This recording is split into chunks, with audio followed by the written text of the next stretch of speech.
Is Amazon worth it? Absolutely. I mean, what else are you going to do, right? Etsy, Pinterest, TikTok Shop, Facebook, other marketplaces. None of those compare to how much money you can make on Amazon. When you start playing it all out, Mina Elias is a dynamic entrepreneur and former MMA fighter who turned his passion for supplements into a thriving Amazon business.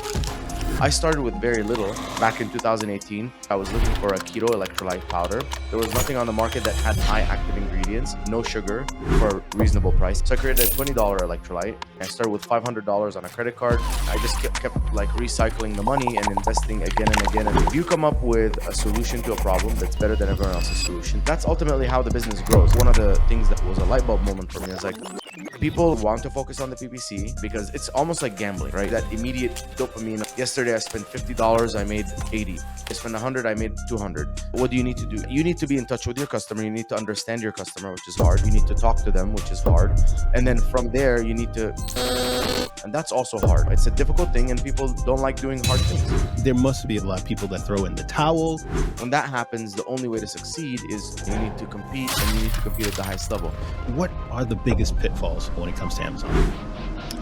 Yeah, so number one. Welcome to What the Tech, your gateway to business strategies and tech secrets shaping today's workplace. Welcome back, friends, to the channel. You know, a lot of people ask, is Amazon worth it? And it's a hard question to answer because it depends. A wise man told me it depends. And I've got one of those wise men with me today, and I want to jump right into it with him. Welcome to What the Tech. I want you to give him a nice round of applause. Mina Elias. Woohoo! I love it, man. Loving the side effects. Got a bunch. I got a bunch. I'm ready for you today. Awesome, man. Awesome. Love it. How's it going? I'm doing well. Where are you checking in from today, Mina? I'm in Los Angeles. It's beautiful. It's sunny. It's great. It's summer. Can't complain. I love LA. I love, if there was just a thing that I could do, I would just be on the West Coast. Can't do it, but I'll live through you for now. Yeah, it's beautiful. It's beautiful. Mina, I have you here because we're at a pivotal moment when it comes to being on Amazon. You know, I've been on the platform for almost 11 years myself, and Amazon's not what it was even 2 years ago. And the question I want to ask you is Amazon worth it? Absolutely. I mean, what else are you going to do, right? Like, is anything worth it? So is Amazon worth it? Just as a kind of a black or white answer, 100% it's worth it. Amazon is worth it because I believe it is the fastest way to make money selling a product than anywhere else. Because if you're asking me, hey, Mina, I have no business, is Amazon worth it? I'm like, what's your goals? Do you want a big exit? Do you want more of a passive business? Or do you want cash flow faster, right? So if you have a great job and you're like, I'm not in a hurry to leave my current job, I'm comfortable, then okay, invest in an Amazon brand. But if you're like, I need cash right now, then it's like, okay, maybe an agency is a little bit better. But if you're talking about, listen, yeah, I already have a product. I'm set on selling a product. Your competition to Amazon or other opportunities or alternatives is selling direct to consumer. So you have to master Facebook ads. You have to pump out a ton of creatives. You have to figure out Google ads. You have to figure out email marketing and lifetime value and all that kind of stuff, right? Because from what I know, from my friends who are experts at Facebook, you need like an average order value of $60 or $70 to succeed on Facebook. On Amazon, you don't need that, right? What are the other alternatives? Etsy, Pinterest, TikTok Shop, right? None of those compare to how much money if you come up with a solution to a problem that's better than everyone else's solution, same way I did. So back in 2018, I went on the market. I was looking for a keto electrolyte powder. There was nothing on the market that had high active ingredients, no sugar, for a reasonable price. Everything was $30 or more. So I created a $20 electrolyte that had very high active ingredients: sodium, potassium, magnesium, taurine, which enhances absorption and athletic performance. And I just kept it super clean, right? No artificial anything. And it sold, pretty well. And so even though it was an incredibly saturated niche, very, very competitive, and I didn't have much money, I started with $500 on a credit card. And then I sold my first 100 units. ordered another 500 on that credit card, and then ordered another 800 on that credit card. And then I got some money coming in from Amazon, paying off some of that cost of goods, reinvested everything. I think the limit that I reached on my credit card at one point was $14,000 only. Mm. And again, I just kept like recycling the money and investing again and again. And I was giving free product away for reviews and all that kind of stuff. But I started with very little, but I had a good product. And that's why I was able to make it work. So if you ask me, could I have done that on Facebook? I don't think so. I don't think I could have used any other advertising platform and done it successfully in such a lean way. I think I could have made the product work if I had maybe gone like more grassroots, promoting the product in different places, using Instagram, using organic socials, using YouTube, things like that. 100% I could have built up a YouTube channel, right? But who here has a personality for a YouTube channel? 90% of the audience doesn't, right? 10% of us will, 90% of us don't. So if you're asking me, is it worth it? It's the best option right now. Is it as easy as it was in 2015? No. But the world is evolving, right? Like we now have AI, chat GPT, all this stuff. We didn't have any of that stuff in 2014, 2015. So the world is evolving, and people, they're always going to look back and say, oh, you know what? Oh man, in the 1970s, people used to buy houses for $50,000. You know what I mean? Right. Is that where you're going to be living your whole life? So, yeah, Amazon's absolutely worth it. I want to unpack what you just said. There's a lot there. Amazon is still the dominant player when it comes to the online marketplaces. And one of the things that just struck me that really point this out, like they're still dominant no matter what's happening, is this post that I want to share with you in a moment. But before we go to the post, you are an MMA guy, right? Hmm. So you know what it's like to get knocked down. You know what it's like to be in the pros, in the big leagues, on the big ring, in the big stage, right? And you Hmm. know what it takes to get to the top. If you want to be one of the top MMA fighters and to get break into the league and do well, right? You know what it takes. Hmm. I think and I believe that Amazon, in terms of a league, is now the big leagues.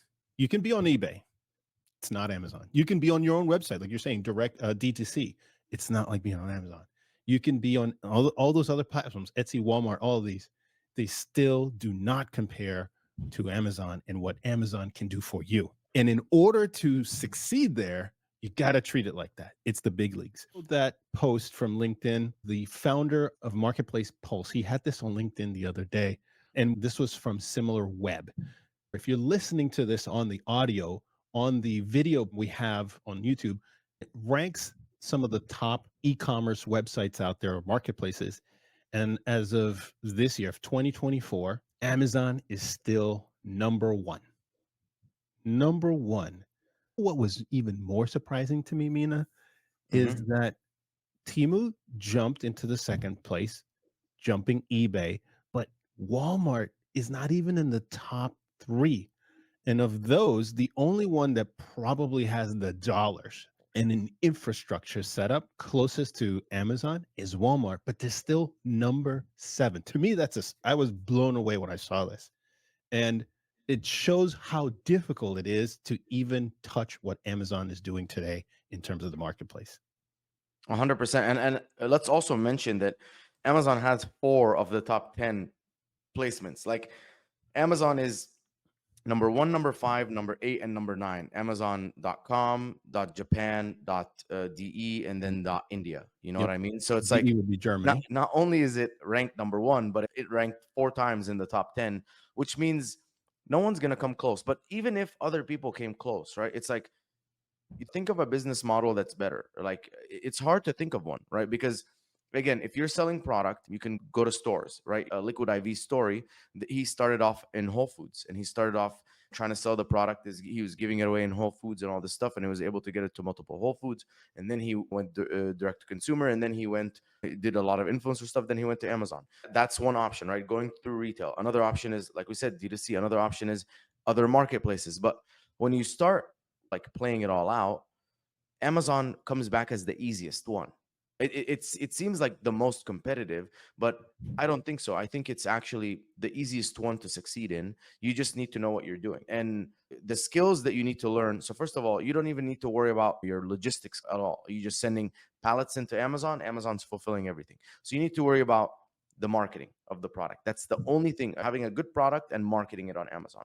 As opposed to if you're D2C, you need to worry about logistics. If you're in retail, you need to worry about logistics. So if you're D2C, you need to figure out how to do marketing on Facebook or Instagram or paid search or SEO. So you have to figure out those things, which are way more complex than trying to figure out simply how do you do PPC, or simply how do you optimize your main image or your listing images. With D2C, you have landing pages, and you have so many different variations of landing pages that you have to figure out, right? With Mhm. Amazon, you're limited. You have one main image, like 5 or 6 supporting images, one video, one brand story, premium and plus content. That's it.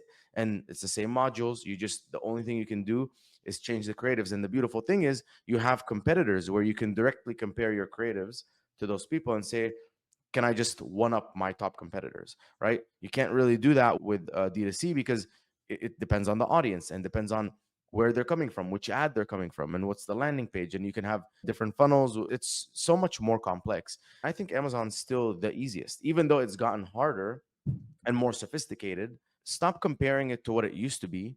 Why don't you just compare it to its alternatives, which is it still remains number one, the most dominant force, and number two, the easiest to figure out. What would you say if there are folks, whether they're starting out or they're further along and they're like, I mean, I hear you. It's the easiest of them all. It's got the most traffic. It's still dominant. What are you seeing as the biggest pitfalls when it comes to being an Amazon seller? And you talk to a lot of them. You have your own agency. So you get to get a front row seat to many sellers that are talking to you about this. What are the biggest pitfalls right now when it comes to Amazon? Yeah. So number one, I think creating a product and then stopping the innovation of the product. So Amazon is a marketplace and it's essentially a direct comparison of multiple products. So I'm looking for, a gallon water jug, right? So I'm typing in gallon water jug on Amazon. Results will show up. I'm just gonna be drawn to the image that is the most attractive to me, with the most attractive price, with enough reviews that give me confidence in the product. And I'm simply comparing what's that product versus the other product. So if all of them are gallon jugs, whatever, right? But if this is a gallon jug that, for example, has something special in it, maybe it like hydrolyzes the water or something like that, so it puts more hydrogen in the water, making it even better for you or something, just giving an example, and the price is in line, now immediately you have a better gallon jug than everyone else. And so I feel like a lot of brands, I have a lot of clients, 100, over 180 clients, and I do not recall off the top of my head any of them who have innovated in the last year. Maybe a few. I know one And of what them, do you like, attribute that to? I don't want to gloss over what you just said. yeah, You have 180 clients, and not one of them has iterated something new and innovative. What do you think that is? I think it's difficult. I think it's difficult to constantly have like a research and development system, right? Because if you think about it, what do you need to do? You need to first understand the market. And so understanding the market means you need to be going out and asking people. People don't want to do that. They just want to rely on, give me the helium 10 keyword search results and let me look at my competitors. You need to be in touch with your customer. You need to understand your customer, which is hard. You need to talk to them, which is hard. And then Mhm. from there, you need to constantly figure out, okay, what is that new innovation that I can put into my product that is going to make it better than everyone else? And that's also hard. So I think it's just a difficult thing, and people don't like doing hard things. You're right. I want to highlight what you just said because it is a very hard thing. You can succeed on Amazon. This comes from a marketplace pulse from 2022, and we have some newer numbers that just I was looking at this morning. They're very similar in terms of where the money is being made and how much somebody sells in a given year. The vast majority of sellers are in that $100,000 range in terms Mhm. of annual sales on Amazon. And that's not a lot. If that is a business versus a side hustle, that business is not really generating a lot of profit. Even if you start moving up the pyramid to the $1 million level, that only represents around 4% of sellers, which still it's definitely 10 times more than 100, but it's only 4%. You move up into the 5 million, less than 1%. So above 5 million, fewer than 1% of sellers in the marketplace for Amazon are commanding that much. and highlighting what you said about the difficulties of Amazon. I believe I saw something where today they have a total worldwide about 9.7 million sellers and roughly 2 million are active. If it were that easy, if it was so easy, almost all 9 million should be active sellers versus the almost 2 million worldwide that are active. And so of the 2 million, of the 9 million, only 2 million, there must be a lot of churn. There are a lot of people that throw in the towel, people give up, competition, all sorts of reasons, suspensions as well. You throw that in there from Amazon because Amazon is Amazon. But it shows that if you want to be on Amazon, you can succeed, but you'd have to master all those things that you said: PPC, SEO, images, A plus content. All of this is not set and forget it. I haven't seen anybody yet that's told me, yeah, come on in, except for the guy selling courses that want to make this seem like a passive income, Yeah. and set it and forget it. Don't worry about it. Go to Alibaba. You found it for $1, sell it for 20.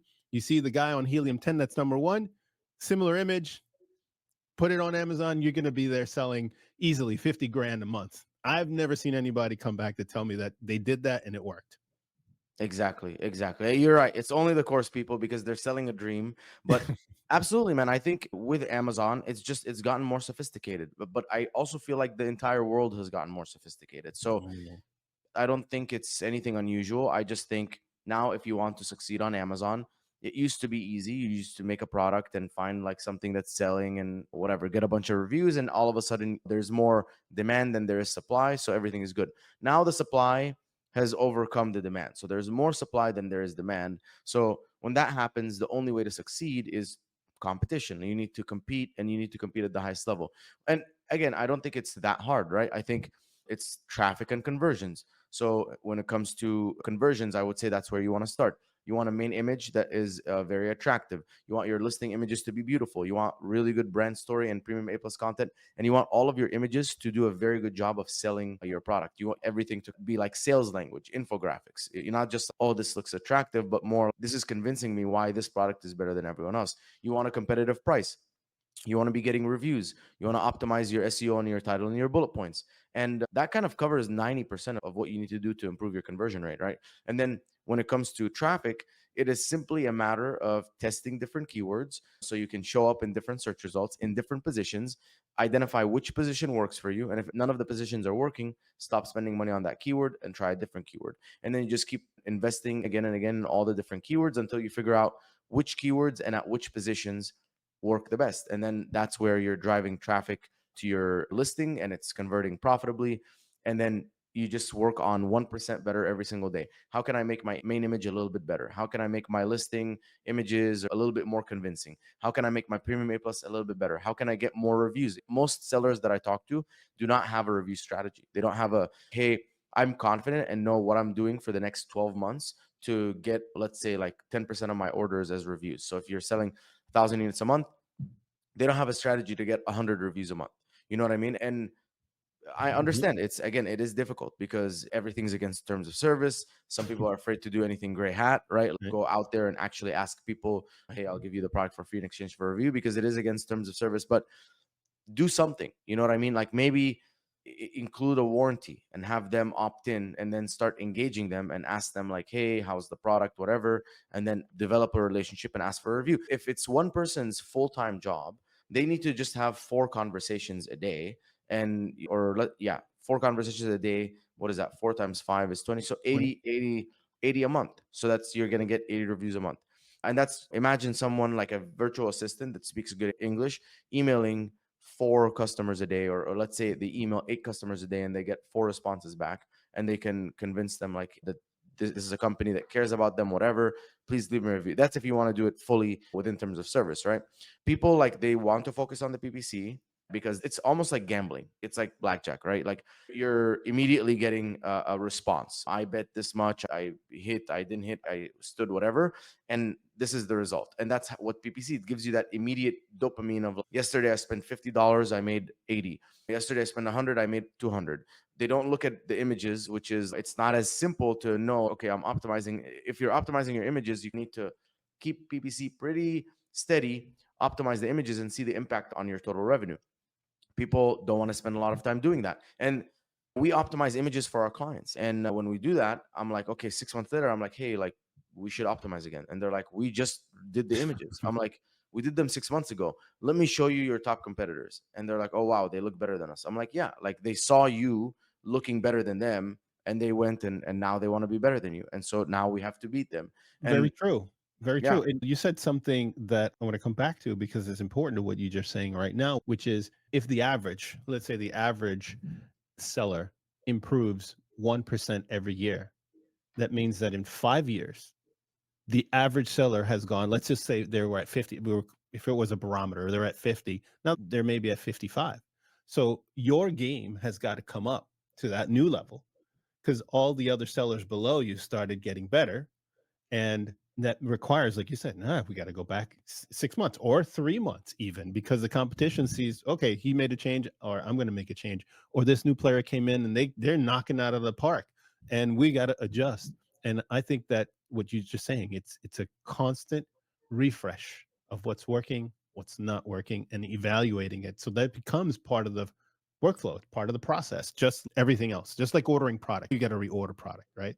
You have to do an audit process in order to keep your listings towards the top end.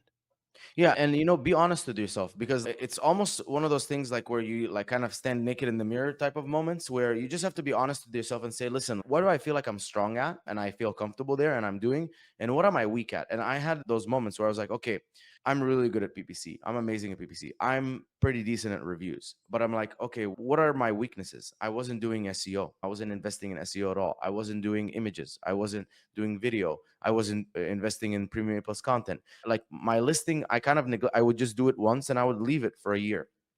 And so I said, okay, I need to understand uh, Mina. Let's grade Mina. Okay, so Mina, am I in my supply chain? Probably not that good. How am I in my product innovation? Not that good. How am I in my product branding innovation? Not that good. How am I in PPC? Amazing. How am I in running promotions? Decent. How am I in my images? Not so good. And so on. And so, okay, I graded myself and I said, let's start making each one of those things a strength. So, what do I need to do so I can get really world class at SEO? Let me go look up the best guy, Brandon Young. In my opinion, Brandon and Data Dive are amazing at SEO. I absorbed everything he knows. I talked to him a lot. I watched his videos. I started using Data Dive. I made it a strength. And now SEO is one of our strengths. Okay, images. I'm weak at that. Let me go talk to Daniela from Mindful Goods. She has a really good process. Let me understand what she's doing. Let me see how she's researching. Let me talk to Kevin King. I talked to a bunch of people, downloaded a bunch of information. Okay, perfect. Now let's test it. Test, test, test, test, test. Okay, now I have an amazing, robust process that is, I figured it out myself. I built a system and SOP around it, gave it to someone, hired someone very talented in creatives. Now they're handling it. Now I have multiple people, but I'm just talking like initially when I first did Mhm, this. mhm. I'm like, okay, let's move to the next thing, supply chain. What do I need to worry about? Product innovation and just like logistics. Okay, perfect. Who can I learn logistics from? When to learn logistics? Okay, here's the things that I need to do. I just essentially needed reminders in the calendar. I needed to implement better quality control things. Like now we have someone that goes to the warehouse, checks a bunch of different products before it ever gets sent to Amazon. I also kind of over invested into inventory and I had to pay a little bit more and for a couple of months not take any profit just so I can be ahead by a few months. So now I feel a little bit more comfortable. I can say, hey, this batch was not run correctly. I'm seeing issues here. Please rerun it. We can afford 2 weeks or 3 weeks later to get the inventory, things like that. So it just took a moment of me being very honest with myself and saying, what are my weaknesses? Writing it down and saying, these are all the categories in Amazon. This is where I'm weak at. And if you're not sure what are all the categories of Amazon, just write everything down that you think, and then go watch a few of my videos and see what I'm talking about. Go watch a few of other people's videos, maybe Stephen Pope, maybe Elizabeth Green, your podcast, and then see what are those people talking about that you don't really feel like I have a very strong grasp and a mastery of this, and write it all down and then say, okay, I'm going to go deep in one thing, figure it out, build a system around it, delegate it out, and then move on to the next thing and the next thing and next thing. And this process might take you, if you're aggressive, a year, 6 months to a year. If you're not so aggressive, maybe 2 years. But because you have a plan and you have a destination, by the end of 2 years, you're going to be very confident. You're going to have a system. And that's ultimately how the business grows. It doesn't grow by, hey, I'm doing this one thing and that thing, after it's done, I'm going to reach success. It has to be a living, continuously improving process. That's how a business grows. So MMA nutrition now is like very different than it was when we first started. And now reviews are always coming in, images are always improving. We're always testing different A plus modules. We're always testing different coupons. We're always testing the price dynamically and all this kind of stuff. And so a lot of those things, it used to be, okay, I'm going to do it once and then stop. And okay, if you're not doing it at all and you do it once, good. But then ask yourself, like, okay, when's the next time I can do it? And then when's the next time? And then eventually you build a system, delegate it to someone, and now it's running without you and it's just constantly improving. That is amazing because for us a couple of years ago, we were doing well on Amazon. But one of the things we found was, like you said, you do some self evaluation, is we need systems. We need systems in place because there's a philosophy like a next man up type of thing. This is Seattle Seahawks that for football, that, as well as the New England Patriots, two very successful football organizations, is that you need to be able to replace things that come off or fall off personnel, and the way you do that is by systemizing everything. And one of the things that we realized, we need a system, but I didn't really look at our organization like a project management type of organization. But when you're on Amazon, you're so like everything you rattled off, they're projects for that. They're projects to get the A plus content, and it's a consistent flow of that. So we started our path of systemizing using ClickUp, and that made us so much better internally to systemize things, to make sure that we don't have as many screw ups, to make sure there is some quality control, to make sure that there is some consistency from person to person and departments. And so, yes, I would put a pin on that and would say, absolutely, you want to have systems in place. You mentioned a person in there, rattled off Kevin King and Stephen Pope. I had Stephen Pope on the podcast a couple months ago, and he told me that he sold his private label. And he did it because he tried every trick in the book to move sales and this and that. And he found himself starting to decline every year in terms of profits. And when he said that, I was like, you got to come and talk about it. But one of the things since he's been on the show is I've talked to a lot of people the last couple months, and it seems like there's more of an emphasis now than ever before to look at profitability rather than just how much am I selling, how much am I cranking out? Because you could sell a lot, but if at the end of the day you don't have enough to buy more inventory, you don't have enough to pay the people, you don't have enough to pay the bills, over time those profits shrink and then you just go out. And Stephen mentioned all the reasons what contributed to the eroding profits.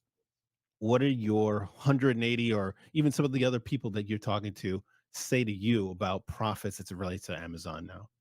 Yeah, I think Steven's not the only one that's experiencing it. I think the entire market is experiencing, and I've seen it. I haven't experienced it personally. MMA has been kind of growing, but it's something that we've noticed is profits are eroding. And number one, there's also inflation, right? So inflation is hurting profitability, but also competition, especially Chinese competition. Like for me, I don't have to deal with that. Like I think Steven had to deal with that. And I think that's one of the reasons why I feel like MMA nutrition hasn't eroded that much and has actually been able to improve, is because I'm not getting competitors that are coming in and undercutting me. And even if they do, people won't buy it. And so that is one of the things that I was a light bulb moment for me. Is like there's certain categories where if you are a $30 product and I come in with a $15 product, people are not going to buy it. And that's supplements. You know, if you're buying a commodity zinc, if the average is 15 and someone comes in with a 7.99 zinc, you're still going to be a little bit weirded out. You're going to be like, this zinc is very cheap. This is something I'm putting in my body. It's a commodity, I understand, but like this just sounds like off. It's a little bit too low. And so there's a little bit of like pricing psychology there that is in the favor of things like supplements, cosmetics, skincare, any sort of health stuff. There is a little bit of protection of, it's not about the cheap product. It is more about what's going to give me the most benefit and is still reasonably priced. Now, I think with what we're experiencing with our clients is the margins are shrinking. Now, I always try and tell them, hey, listen, keep in mind, our main goal isn't profit margin. It is total net profit bottom line. So when you look at your P&L statement month over month, that profit at the end of each month, it needs to be growing more and more. Now, if we were selling 60,000 and making 30,000 in profit, and now we're selling 80,000, only making 32,000 in profit, and then we're selling 100,000, making 38,000 in profit, it's fine. It's obviously not ideal, but this is what we're going against is competition, pricing issues, manufacturing is getting more expensive, so inflation there. So the competition is squeezing down pricing. The cost of everything is rising, so your margins are shrinking. ad cost is increasing a little bit over time. Obviously, nothing crazy, but it's also increasing. So you're getting kind of squeezed. Now, the one way you can hedge against a lot of that stuff is constant product innovation. So it doesn't matter what your competition is doing. If you have a product that is far superior, you're now almost in a subcategory of one. So, yeah, I was going to buy a gallon jug, and yeah, there's 30 of them that are all $15. However, there's a $23 one that does this extra benefit thing that no one else is doing.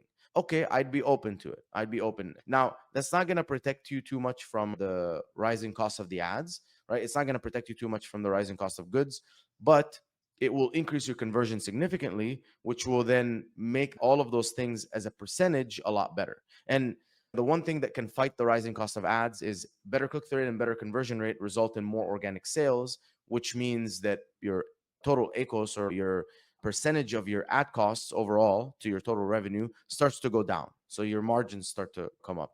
With cost of goods, there's really not much you can do. However, over time, as you're ordering more and more, you get a little bit more leverage to say, hey, let's bring it a little bit down. So let's say you were buying 1,000 units a month, and now you're able to buy 4,000 units a month. So you just go to the manufacturer and say, hey, I'll make a deal with you. I'll place an order for 50,000 units for the next 12 months. Obviously, I'm not going to pay for the entire order, but I will sign the purchase order so you know that I'm buying 50,000 units from you.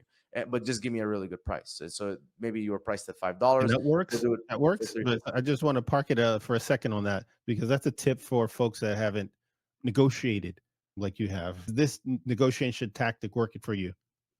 Yeah. So for me, this is what I do. I'll tell you my negotiation tactic. So I care more about terms than I do about like pricing. So Okay.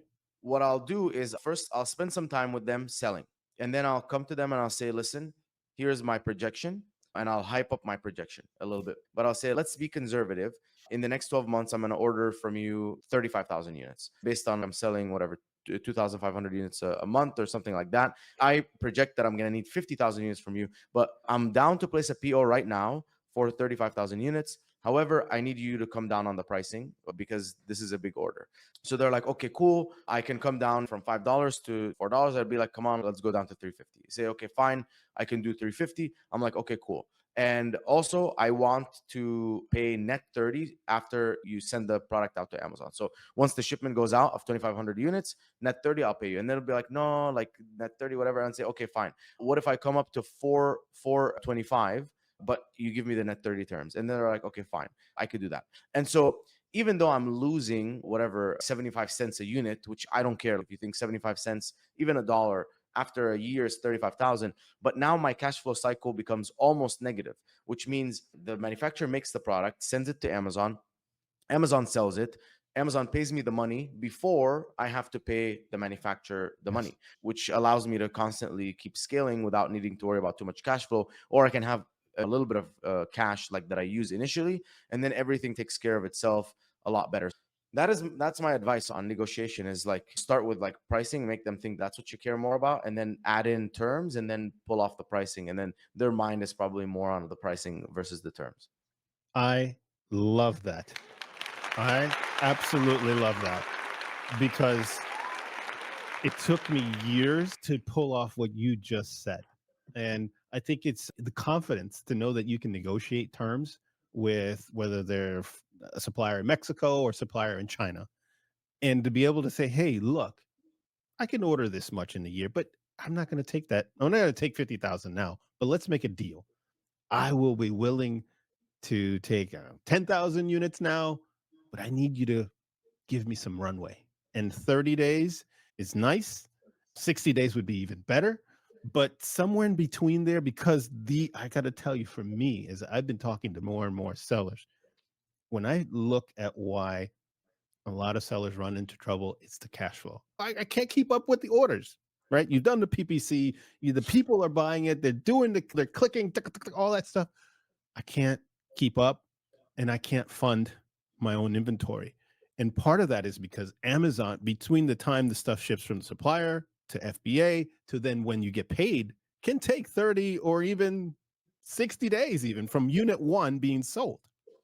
And so if you're constraining your operations by having to put the cash up front and then get paid 60 days later, it can spell doom. I'm talking to the CEO of the former CEO of Blockbuster, and he said to me, and I will never forget this now. He said, it wasn't Netflix that killed us. We killed ourselves, as well as the downturn of the market in 2008. But he said, cash flow, cash flow, cash flow. If you Hmm. don't have that, you're going to go down. And he said, when the market went down, the financial market went down, all of their suppliers, where they bought CDs at the time or DVDs, they forced them to go prepaid instead of a 90-day net. And that just started a cascade effect. So where they were cash flow positive and being able to pay everything, they then became cash flow constrained. And it started choking them slowly to the point where they had to close stores and knew all the rest. Everybody knows the rest of the story. But the genesis of what's the downfall at the heart of it was cash flow. Yeah, I can totally see that, right? Because they probably built their entire business model on terms, right? So they're getting paid and then they're paying people later, but it's like, can you survive if you didn't have terms? And if you can survive without terms, when you add terms, you're skyrocketing. Indeed. And so cash flow for me has become my new mantra. Profits have become my mantra, and trying to figure out how to improve that. And right now, every single supplier, and we're in the IT side of things, they're all seeing issues. IT has been very constrained with spending. Spending hasn't increased dramatically over the last 2 years. And you know what? That's the perfect time to negotiate, because if you're still alive and you're still selling, you're still chugging along, they're more likely to negotiate because you have an upper hand in the sales process. Hey, look, you see that I'm still ordering from you. I'm still around. I'm still kicking it. How about we sit down at a table, because we haven't talked about negotiations or terms in a long time. And that's worked out really well for us the last 6 months. Yeah. And also a big thing is sell the dream of like the partnership. Don't do this via email. Don't send them an email and say, hey, Mhm. what about this or that? You want to get them on the phone. You want to get talking to them. You want to tell them, like, hey, like, this is my business plan. I want to walk you through my business plan.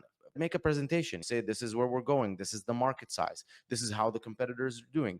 This is how much percent of the market share I used to have 6 months ago. This is how much I have now. This is where we're projected to go in next 12 months. This is the products that we want to launch. Make them feel like this is a real business and they are a partner in that business and they're the core manufacturer of that business. And when they start feeling like that and you say, listen, like, for me to hit those, I want this, and you start negotiating, you're saying, hey, if you give me those things, like, I'm sticking with you. Like, the number one thing that I want as an agency is a customer that sticks with me for a very long time. Now, if the retainer is whatever 4,000 or 3,500, it's not gonna matter that much. What I care about is a very long-term relationship where we're both benefiting, where I'm helping you grow and you're staying with me for a long time. Those are the most rewarding relationships. That's what the manufacturers want too. They're not in the business of, okay, let's bring this one guy in, let's do 1,000 units for him, okay, let's kick him out. That's also not beneficial for them, because churn is never good for any business. Even if they're going to get a smaller out of you, but they can keep you for a longer time, that's what they want. And so they want that assurance, like, hey, I promise I'm sticking with you. Obviously, you want to have in the fine print, hey, as long as you're providing this level of quality, this level of service, this level of X, Y, and Z deliverables, as long as you have all of that laid out, if they're doing their job, you don't need to be looking elsewhere. You know what I mean? It's like, when you get married, you're not going looking elsewhere because there might be something better. Everything is good. You're happy. Everything's within the terms. And that's what the relationship with the manufacturer, it is really like a very strong partnership, or like a marriage of two businesses, because your business tanks without them. And you do not want to be in the business of just constantly replacing your manufacturer. It is very painful. It is. It takes a while to get to a point where you're not only established, but the important people at that manufacturer know who you are, because you're not the only one buying from them, right? They know who you are, they know what you're doing, and it really helps smooth out some of those potholes. I want to ask you about something, just pivoting a little bit here, because you hit on a word that's really interesting and fascinating. That's the word marriage. We're seeing some interesting marriages take place with Amazon in the last 6 to 9 months. They have signed an agreement with Meta on the PPC side. They did the same with Pinterest, and just recently with TikTok, so that you can stay inside of all of those platforms. You see the Amazon ad, And if your Amazon account is linked to any of those platforms, you can buy. What do you think about what's happening with Amazon and on the ad side, that they're now in these what would be kind of frenemies, these new kind of relationships or marriages that are forming, especially with TikTok? Because we thought TikTok was going to save everybody and lift all the boats, and you can everybody go run a TikTok shop, and then Amazon's out. Now they're together. Yeah. I think it's a very smart move on Amazon's part. But I think all of the platforms were aware. This is what they did is the ultimate win, because anyone like Facebook, they knew that their biggest issue is attribution. They're like, hey, we're advertising on your platform. We're making sales on Shopify. The attribution is not clean. We're not 100% sure. As a result, their advertisers are probably not spending as much money because Facebook makes money on advertising. So, how do you make someone spend more money on ads? You make the ads work better. Okay, so how do you do that? Well, you attribute the sales correctly and you can optimize better for conversion. And if you do that, if I can get my conversion where it needs to be, keyword here conversion, if I can get my conversion where it needs to be, then I'm going to spend more. Okay, what converts the best? Amazon, because Amazon, everyone hands down. trusts it. So people are seeing ads on Facebook and then going and buying from Amazon, and Facebook knows this. And so, with TikTok Shop, it was the exact same thing. It was like people see the product on TikTok and then they go and convert on Amazon. Amazon was defined as the best conversion for products. And then Facebook and TikTok Shop, or more Facebook, more Meta, right? They were aware that their bottleneck was their attribution, because a lack of attribution means a lack of being able to understand where the sale is coming from. And the less we understand about that, the less we can scale. So for them to make more money, and the Amazon's, oh yeah, sure, we know we're going to convert, so just give us the sale. Like, they're like, why are you giving Shopify the sale? Who cares, right? They're just kind of there. Give us the sale, you'll convert better. They're going to spend more money on your platform. There's an ultimate win-win, and I think that's the way things are headed. Again, Amazon is being solidified once again as the strongest player in the entire market. There's nothing that's going to come close. Walmart couldn't pull any of that off, right? No, And there's no so, way. There's no way you convince Facebook to let you use Walmart ads on. You know what? There are never any absolutes in life. Things could change, but as far as I could see, I agree with you. I think it creates a bigger moat around Amazon. So if you're Timu or Shine, it's going to be harder. Obviously, the Timu Shine are going after that low end, under $25 shopper that's looking for something cheap. But overall, Amazon's nobody's going to beat them on logistics right now. And I mhm. thought Walmart would do a fighting chance, an MMA fighting arm hold chance to do it.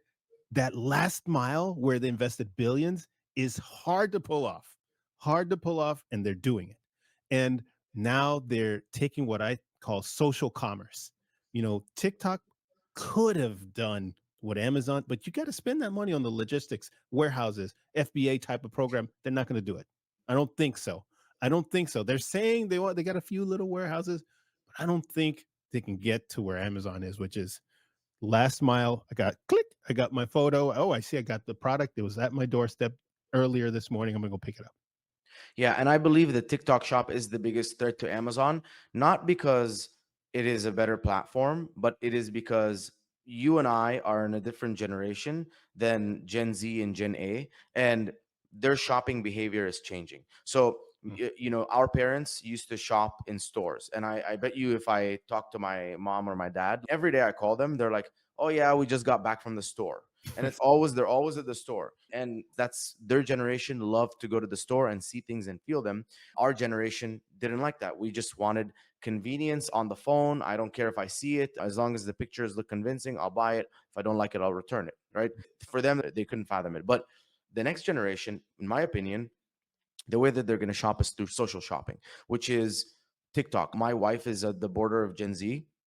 She's always like starting her search on TikTok shop. We're going to Mykonos. Let me look up where to eat. Let me look up Mm. which beach clubs to go.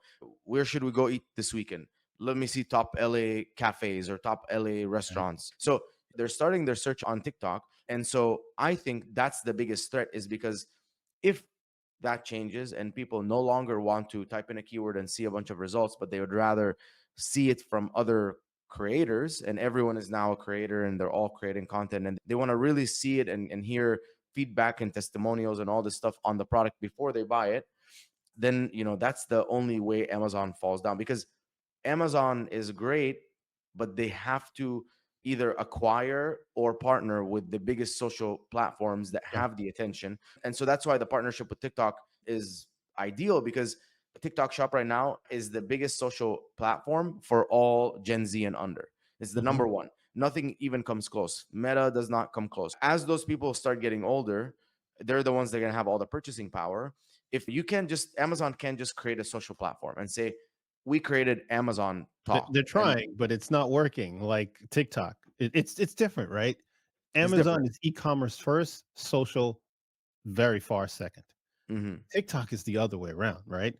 And social number one, e-commerce, it's It's getting coming there. along, but certainly not at the level of Amazon. There's this is amazing because you couldn't have dreamt this up 5 or even 10 years ago, that Amazon and TikTok get together somehow. We find a common ground where we can help each other and make more money. I think Amazon just reported something to the tune of almost $13 billion that they made on ads the past quarter, up 20% from the previous year. That's not going to stop. And Amazon, the way they've been trending, they're the number 3, only behind Google and Meta.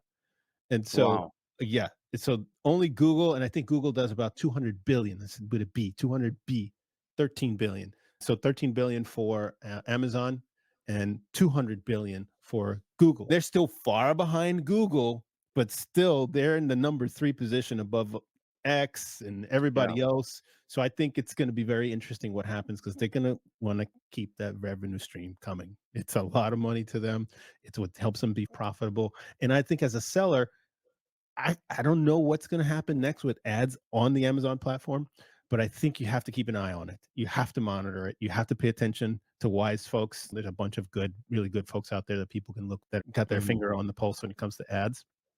And so I think it's going to be very interesting. My advice is just stay very close in touch with your ICP, because that's who you want to follow, right? If that person, if your ICP all of a sudden is now buying on TikTok Shop more than they are on Amazon, you want to start getting into TikTok Shop. Because as brand owners, as agency owners, I'm following my ICP, which is I'm following the brand. So where are you going? I'm going to serve you. And so as the brand, you're following your customer. Where are you going? I'm going to sell to you there. And I think as long as you can keep your finger on the pulse of where your ICP is going and where they're shopping, you should be fine. All right, Mina, you've said so much today. You have been wonderful. If people want to follow you, they want to check you out. Hey, look, give me some help. I could use more of that help that you spouted here on the podcast. Where should people go? Yeah, definitely go to my YouTube channel. It's Mina Elias, Minaelias. That's where I put all the value, long form, like very detailed, like you'll learn everything. And then I don't hold anything back. Then if you want to follow me on Instagram at the Mina Elias, and then LinkedIn is also Mina Elias. So follow me there, ask me questions on LinkedIn or Instagram, whatever. Always happy to answer questions. If you have any questions about Amazon, if you feel like you're stuck and you're like, hey, what do you think I should do? I'm always happy to send messages, voice notes, whatever. Awesome. Thank you very much, Mina. I appreciate you coming. And I want to invite you, if you've enjoyed this podcast, this information that's come to you today, go ahead and hit that subscribe and like button. Drop us a comment if you want. You got some more questions about the show, or you want to see something in particular, go ahead. I look at a lot of them, and my team sends me the ones that I don't look at. But I bet if you've enjoyed this podcast, you'll want to go check out that episode that I alluded to earlier with Stephen Pope. He had a very interesting story. He's probably one of the premier guys out there when we're talking about Amazon. And he shared what led him to sell his Amazon private label company, which was fascinating understanding that, because if he's having a little bit of an issue, you may want to pay attention to why that was and to what you could do better. So go ahead and check that episode out with Stephen Pope, and I will see you in those episodes. See you next time. Bye bye.